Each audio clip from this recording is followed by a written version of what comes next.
I wish I had known before leaving that after I got my visa, I would not be allowed to leave the country and return. So what's all this about?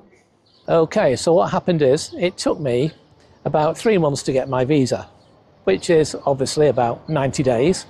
So by the time I had got my visa, I had used up all my 90-day allowance. Now, I thought that once I got my visa, that would not then be a problem. I thought after I had my visa, that I would then be able to freely leave the country and return. Once again, no. Once you have your visa, that then allows you to apply for your TIE.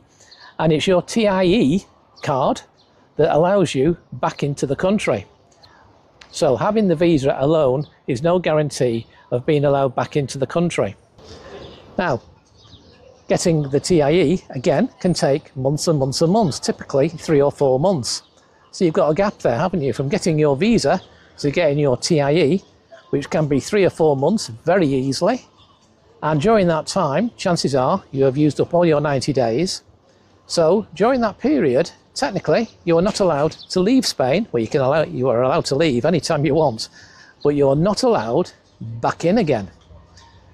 So how can you get around it?